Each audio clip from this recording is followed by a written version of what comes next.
Okay, एक और example लेते हैं। लेट्स से अपने ने सेल्स किया, राम को सेल किया, तो ठीक है, तो जर्नल एंट्री क्या हो जाएगी हमारी कि हमने सेल किया तो राम से पैसे लेने हैं, तो राम अकाउंट डेबिट, राम हमारे लिए असेट हो जाएगा, असेट बढ़ती है तो अपने डेबिट करते हैं।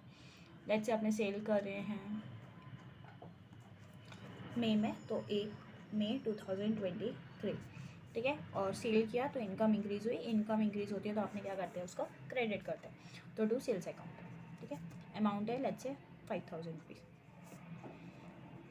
पोस्टिंग करने जाएंगे अपने इसका, तो पोस्टिंग करने जाएंगे तो राम के अकाउंट में जाएगा, सेल्स के अकाउंट में जाएगा, तो 2 लेटर बना लेते हैं, एक राम का अकाउंट और एक सेल्स का अकाउंट। ओके, मैंने 2 फॉर्मेट बना लिए हैं, एक फॉर्मेट ये रहा, एक फॉर्मेट अपना ये रहा, ठीक है। राम की हमें पोस्टिंग करनी है, राम अकाउंट डेबिट, तो ये वाली एंट्री की हमें पोस्टिंग करनी है, तो हमें क्या बनाना पड़ेगा, राम का अकाउंट बनाना पड़ेगा, तो मैंने लिखा राम अकाउंट, ठीक है। अब हम जर्नल एंट्री देखेंगे। जर्नल एंट्री में राम अकाउंट क्या हो रहा है, राम अकाउंट हमारा हो रहा है डेबिट, तो हम किस साइड लिखने जाएंगे, तो जो जर्नल एंट्री में होगा वो साइड हम लिखने जाएंगे, तो डेबिट हो रहा है तो हम किस साइड लिखने जाएंगे, डेबिट साइड लिखने जाएंगे। डेबिट साइड कौन सी हमारी, ये साइड, एंड क्रेडिट कौन सी हमारी, ये साइड, तो ये 3 कॉलम हमारे क्रेडिट के, ये 3 कॉलम हमारे डेबिट्स के, ठीक है। तो डेबिट साइड लिखने जाना है, तो डेबिट साइड कभी भी कुछ चालू करना हो किससे लिखने का, 2 से लिखने का, ठीक है। तो एंट्री क्या हो जाएगी हमारी, तो देखो राम अकाउंट जर्नल एंट्री में क्या हो रहा है, डेबिट हो रहा है, तो डेबिट साइड लिखा, 2 लिखा। अब राम के लेजर में राम का नाम लिखा होगा और कल को हम राम का लेजर खोल के देखें तो हमें क्या कुछ पता चलेगा क्या कि राम के लेजर में ये राम का नाम क्यों लिखा है, नहीं पता चलेगा। तो हमेशा नाम किसका लिखने का, अपोजिट साइड वाले का लिखने का। तो अपोजिट साइड में किसका नाम लिखा हुआ है, सेल्स का नाम लिखा हुआ है, तो हम क्या नाम लिखेंगे यहाँ पे, सेल्स अकाउंट, ठीक है। किस दिन की एंट्री है, 1523, तो 1523, एंड राम के नाम के आगे कितना अमाउंट है, 5000 का अमाउंट है, तो हमारे डेबिट साइड में इफेक्ट भी कितना आना चाहिए, 5000 का आना चाहिए, तो हम कितना लिखने जाएंगे, 5000 लिखने जाएंगे। समझ आया। सेम अपने क्या करेंगे, सेम अपने सेल्स के लिए करेंगे, ठीक है। तो नाम क्या है, सेल्स का, तो हम लेजर किसका बनाएंगे, सेल्स का बनाएंगे, तो मैंने यहाँ लिख दिया सेल्स अकाउंट, ठीक है। अब देखो हम सबसे पहले जर्नल एंट्री देखेंगे। जर्नल एंट्री में सेल्स अकाउंट है, ठीक है, तो हमें पोस्टिंग किस में करनी है, सेल्स अकाउंट में जाके करनी है। अब जर्नल एंट्री में देखो सेल्स अकाउंट क्या हो रहा है, जर्नल एंट्री में सेल्स अकाउंट हो रहा है क्रेडिट, ये डेबिट साइड, ये क्रेडिट साइड, 2 वाला साइड अपना क्रेडिट, ठीक है। तो क्रेडिट हो रहा है ना, तो आपने लिखने भी किस साइड जाएंगे, तो हम लिखने भी क्रेडिट साइड जाएंगे, ठीक है। ये साइड क्या था हमारा, डेबिट साइड, ये साइड था हमारा क्रेडिट साइड। डेबिट में कुछ भी लिखना होता था तो 2 से लिखते थे, तो क्रेडिट में कुछ भी लिखना होता था तो हम किससे लिखते थे, बाय से लिखते थे, तो मैंने लिखा बाय, ठीक है। अब देखो सेल्स में अगर मैं सेल का ही नाम लिख दूं यहाँ पे, तो कल मैं जब लेजर खोलूंगी, इन केस मुझे देखना हो कि भाई सेल्स में कितना पैसा पड़ा है या क्या है, या पैसा आया तो कहाँ से आया, तो मुझे देखना तो पड़ेगा, तो कहाँ से आया, तो सेल्स में सेल्स का नाम लिखा होगा तो पता नहीं चल पाएगा, तो मुझे क्या करना पड़ेगा, मैं हमेशा जब पोस्टिंग करूँगी तो सेल्स में सेल्स का नाम ना लिख के अपोजिट साइड में जो नाम होगा वो लिखूंगी। तो क्या नाम है, राम का नाम है, तो यहाँ पे मैं क्या लिखने जाऊँगी, बाय राम अकाउंट, ठीक है।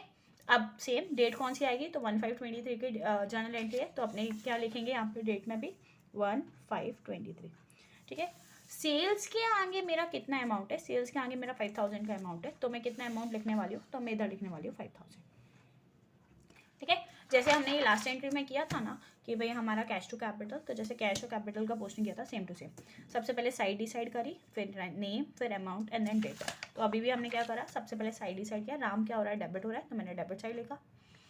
नाम कौन सा आएगा, तो अपोजिट वाले का नाम आएगा, तो सेल्स का नाम आ गया, अमाउंट एंड देन डेट, दोनों चीज़ लिख दी, ठीक है। अब एंट्री चेंज करते हैं, और मैंने लेट्स से एंट्री करी कि भाई मुझे राम से पैसा रिसीव हो गया और 5000 की जगह मुझे 4800 रिसीव हुआ और 200 का मैंने डिस्काउंट दे दिया, तो मेरी जर्नल एंट्री क्या हो जाएगी, मेरी जर्नल एंट्री हो जाएगी राम से पैसा मिल रहा है तो कैश आ रहा है अपने पास, तो कैश अकाउंट डेबिट, ठीक है। मैंने डिस्काउंट दिया तो डिस्काउंट मेरे लिए खर्चा है, खर्चा बढ़ेगा तो डिस्काउंट अकाउंट डेबिट, और राम का लेजर अपने बंद करने जाएंगे तो टू राम अकाउंट, ठीक है। कैश का लेजर हमारे पास बना हुआ है, हाँ कैश का लेजर हमारे पास बना हुआ है, तो हम यहाँ पे कैश की पोस्टिंग कर देंगे। और डिस्काउंट का लेजर अपने पास नहीं है तो हम एक डिस्काउंट का लेजर बना लेते हैं, और राम का लेजर अपने पास ही बना हुआ है, ठीक है। पैसा मिल कितना रहा था, 4800, डिस्काउंट कितने का दिया था, 200, और लेजर कितने से बंद करना था, 5000 से, ठीक है। तो अभी हम इसका पोस्टिंग देखते हैं। सबसे पहले देखो यहाँ पे क्या है, कैश अकाउंट क्या हो रहा है, डेबिट हो रहा है। अब यहाँ पे ध्यान से देखिएगा, अब कैश अकाउंट डेबिट हो रहा है, हम लिखने किस साइड जाएंगे, तो लिखने तो हम जाने वाले हैं डेबिट साइड, तो हम क्या लिखेंगे यहाँ पे 2, जब भी डेबिट में कुछ लिखना होता था हम क्या लिखते थे, 2 से लिखते थे, तो आने तो क्या वाला है 2। अब अब नाम किसका लिखूं? अब आप यूँ मत बोलना कि भाई कैश के अपोजिट में डिस्काउंट है, नहीं, कैश डेबिट है, ये भी डेबिट हो रहा है, तो इसके अपोजिट में डिस्काउंट नहीं है, इसके अपोजिट में क्या आ रहा है, इसके अपोजिट में आ रहा है राम का नाम। तो हम किसके नाम से पोस्टिंग करेंगे? तो हम अपोजिट वाले के नाम से पोस्टिंग करेंगे, तो किसके नाम से करेंगे? राम के नाम से करेंगे। तो हम जब पोस्टिंग करने जाएंगे तो हम क्या लिखने वाले हैं यहाँ पे? तो हम लिखने वाले हैं टू राम अकाउंट, ठीक है, जो भी पर्टिकुलर डेट होगा वो पर्टिकुलर डेट हम यहाँ पे लिख देंगे। अच्छा, नेक्स्ट चीज़ अमाउंट कितना आने वाला है। तो देखो हम पोस्टिंग किसका कर रहे हैं? हम पोस्टिंग कर रहे हैं कैश का। तो कैश के आगे कितना अमाउंट है? कैश के आगे है 4800। तो हम जब पोस्टिंग करेंगे ना कैश के अकाउंट में, तो भी हम कितना दिखाने वाले हैं? तो हम इधर भी तब भी हम दिखाएंगे कितना? 4800। इधर 5000 नहीं लिखेंगे क्योंकि राम के आगे जर्नल एंट्री में 5000 है, तो हम ऐसा नहीं है कि 5000 से पोस्टिंग करेंगे। कैश कितना आया? कैश तो 4800 आया, तो हम पोस्टिंग में भी कितना दिखाएंगे? 4800 दिखाएंगे। सेम, चलो ऐसे डिस्काउंट की बात करते हैं।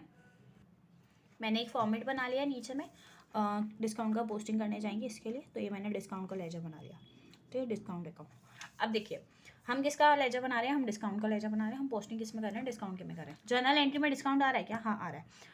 जर्नल एंट्री में डिस्काउंट क्या हो रहा है? जर्नल एंट्री में डिस्काउंट हो रहा है डेबिट। तो हम पोस्टिंग भी किस साइड करेंगे? हम पोस्टिंग भी करेंगे डेबिट साइड, ठीक है। तो अभी हम डेबिट साइड में कुछ भी लिखते हैं तो किससे लिखते हैं? टू से लिखते हैं, तो हमने नाम लिख दिया टू। अच्छा, अब साइड तो डिसाइड हो गई कि भाई इस साइड लिखना है, पर नाम किसका आएगा? तो इसके अपोजिट वाले का नाम आएगा। तो ये डेबिट में है, तो इसके अपोजिट में कौन है? राम। तो हम किसका नाम लिखने वाले हैं? तो हम लिखने वाले हैं राम का नाम, तो टू राम अकाउंट, ठीक है। अमाउंट कितना आएगा? तो डिस्काउंट के कॉलम में, डिस्काउंट के लेजर के आगे कितना अमाउंट दिख रहा है? 200 दिख रहा है, तो हम पोस्टिंग भी कितने से करेंगे? तो 200 से करेंगे। समझ आया? जो भी डेट का एंट्री होगा, लेट्स से मैं मान ले रही हूँ 1/6 का पेमेंट था, तो मैं जब पोस्टिंग करूँगी तो मैं डेट भी वही डाल दूँगी 1/6/2023। डन। अब राम के लेजर का पोस्टिंग करना है। चलो राम के लेजर कहाँ गया? ये रहा, राम का लेजर हमने बनाया था। अब देखो जर्नल एंट्री में क्या दिख रहा है? जर्नल एंट्री में दिख रहा है कि राम के अकाउंट में कितना आना चाहिए? 5000 आना चाहिए। अब हमें राम के लेजर में 5000 लिखने भी जाना है। अब मैं 5000 लिखने जाऊंगी तो मैं कैसे लिखने जाऊंगी? क्या मैं यहाँ पे डायरेक्ट 5000 लिख दूँ? अगर मैं डायरेक्ट यहाँ पे 5000 लिख दूंगी तो नाम किसका आएगा? क्योंकि 5000 तो ना इसके आगे है ना 5000 इसके आगे है, तो मुझे क्या करना पड़ेगा? मुझे दोनों के नाम लिखने पड़ेंगे, ठीक है। अब देखो जर्नल एंट्री में राम का अकाउंट क्या हो रहा है? ये डेबिट हो रहा है, तो ये क्या हो रहा है? क्रेडिट हो रहा है। तो हम किस साइड लिखने वाले हैं? हम लिखने वाले हैं क्रेडिट साइड। तो हम लिखेंगे कहाँ? इस साइड, ठीक है। क्या एक के नाम लिखने से हो पाएगा क्या? क्या मैं 5000 लिख दूँ कैश के आगे? हो पाएगा क्या? नहीं। क्या मैं डिस्काउंट के आगे लिख दूँ? हो पाएगा क्या? नहीं, क्योंकि देखो मैंने कैश में पोस्टिंग किया था तो कितने से किया था? 4800 से किया था, तो वो मैच भी तो होना चाहिए। तो इसके लिए जब हम पोस्टिंग करने जाएंगे तो हम कैसे पोस्टिंग करेंगे? तो हम इधर दोनों का नाम लिखने वाले हैं, क्योंकि राम के अपोजिट में कोई एक जना नहीं है, राम के अपोजिट में दोनों जने हैं। तो दोनों में कौन है? एक कैश है और एक डिस्काउंट है। तो हम इधर लिखेंगे भी क्या? तो लिखेंगे एक बाय कैश अकाउंट और दूसरे का नाम लिखेंगे बाय डिस्काउंट अकाउंट। कैश से हमें कितना पैसा मिल रहा है? कैश से मिला हमें 4800, तो 4800। और डिस्काउंट हमने कितने का दिया? तो डिस्काउंट हमने दिया 200 का। तो देखो टोटल में आप चेक करोगे ना, तो टोटल में 5000 हो रहा है, और हमें इफेक्ट भी कितना डालना है राम के अकाउंट में? 5000 का। तो 5000 क्रेडिट करना था, तो हमने यहाँ पे क्या कर दिया? क्रेडिट साइड में 5000 का इफेक्ट डाल दिया। डेट जो भी है वो डेट अपने मेंशन कर देंगे 1623। तो इस तरीके से जब कोई भी ऐसी कोई एंट्री हो जिसमें एक से ज़्यादा लेजर आए तो हम उसका भी ऐसे पोस्टिंग कर सकते हैं। That is compound journal entry का पोस्टिंग करना।